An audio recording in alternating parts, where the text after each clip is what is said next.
All right, I'm going to explain this. Can I make a cup of tea? Obviously, T stands for testosterone, hormone therapy.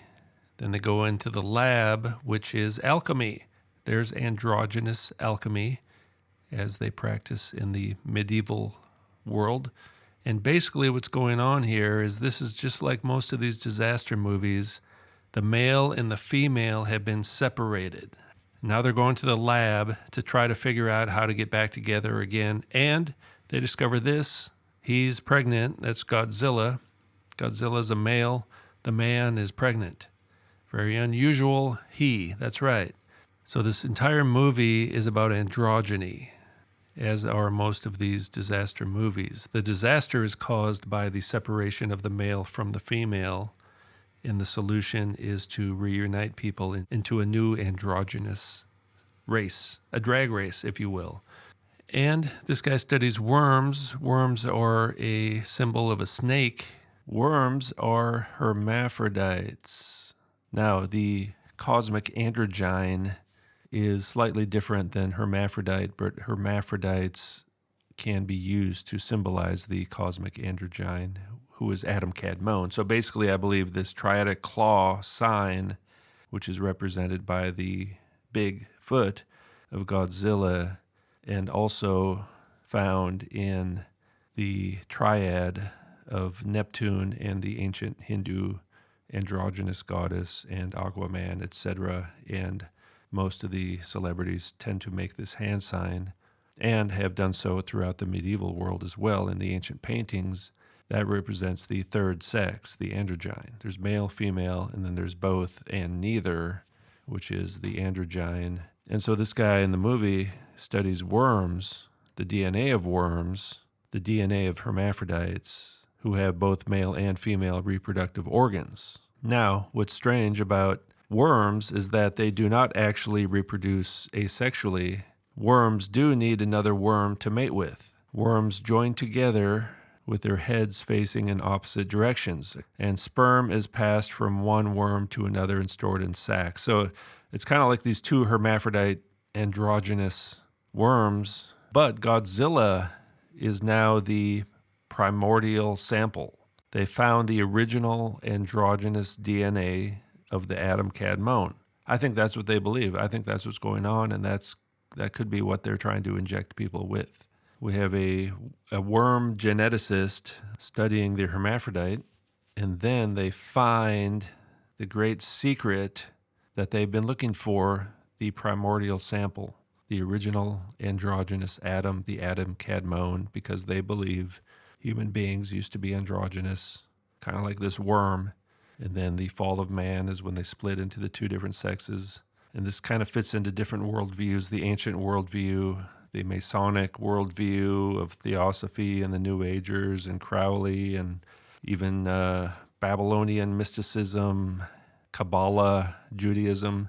It all goes back to Monism, which is we are all one. We are all God, as opposed to we are created by God, but we are not God. We will be glorified, but we are not God.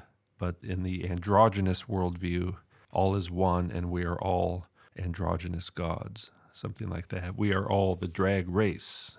We are all drag queens. We are all earthworms. We are all the serpent in the garden. Why did he appear at that particular time? Just the other day, I realized that Satan waited until Eve existed to appear. He didn't come when it was only Adam.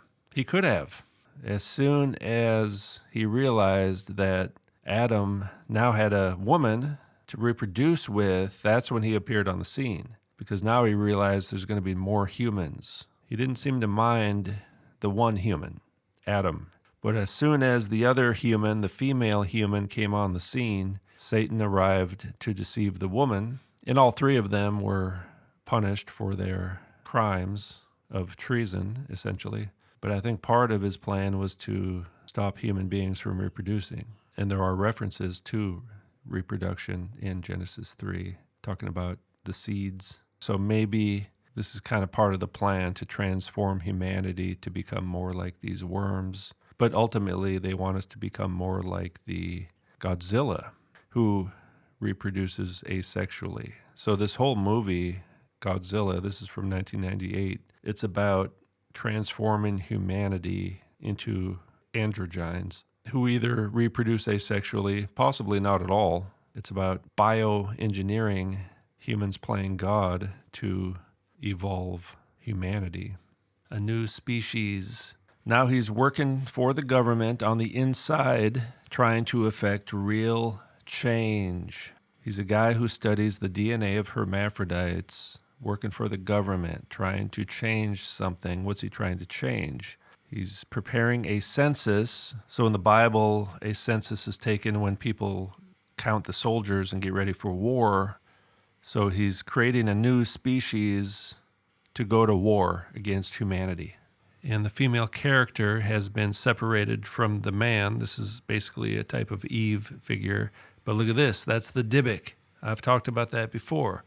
That represents androgyny. That's the rebus. All right. So now this person is rediscovering that she used to be connected to the male. And it's top secret. It's top secret. They just told us right there, this is their great secret of the secret societies. All right, they talked about asexual reproduction, and then they showed the Dybbuk, the male and female, the rebus, and then they said it's top secret. And there's the footprint. That's the triadic claw. They always make the hand sign, which represents androgyny as revealed in a movie called Monkey Man by the Hydra. All right, there was a Hydra character revealing the meaning of Neptune's triad. It means the three genders, male, female, and the third gender, which are the Hydras, which is the androgynous atom, which is the reuniting.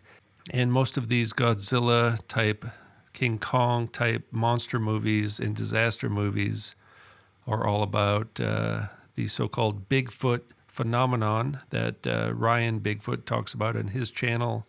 Yeah, it's all kind of some kind of transhumanist kind of stuff going on with the primordial strain. The movie Monkey Man is based on one of the oldest pieces of literature ever found called The Descent of Inanna, where the goddess, the mother goddess, the Mother Earth goddess, descends to the abyss, the underworld, and is rescued by the Hydra, or the androgynes. So the androgynes rescue the goddess to save the world. That seems to be part of this cult that controls society. They seem to believe that the androgynes will save the world. And I think they're trying to replace us with the androgynes. In Plato's Symposium, it says, "For our original nature was by no means the same as it is now. In the first place, there were three kinds of human beings, not merely the two sexes, male and female, as at present. There was a third kind as well. For man, woman, which is the word androgynon or androgyne, was then a unity in form, no less than name, composed of both sexes and sharing equally in male and female." Okay, so it's the androgyne, and this word is used quite a bit in ancient Greek literature to refer to the basically the Hydra or the transvestites or the ancient form of the ladyboys who worshipped a goddess usually. And we also find this concept in Judaism. Bereshit Rabbah, the Midrash on Genesis. He created Adam, the first man. He created him androgynous. Wow, right out of the Midrash. And even today, you will find many Jewish rabbis making the claim that Adam was androgynous. The rabbis understood this to mean that Adam was created as an intersexed being, a hermaphrodite. Now, the Greek term would be androgynous. Singular in one respect, plural in another. That's why they unleashed that singular version of the word they upon us over the last 10 years. Here's the word androgyne. Rabbi Jeremiah ben Elazar held that Adam was an androgyne. And it seems like that's what they're trying to do to us today. And this is the primordial sample that they talk about. So it relates to Kabbalah and Freemasonry, the primordial androgyne, talked about in the TV show The Last Ship. and it is the primordial sample in the movie Godzilla and other movies that I will talk about in the future. Thank you.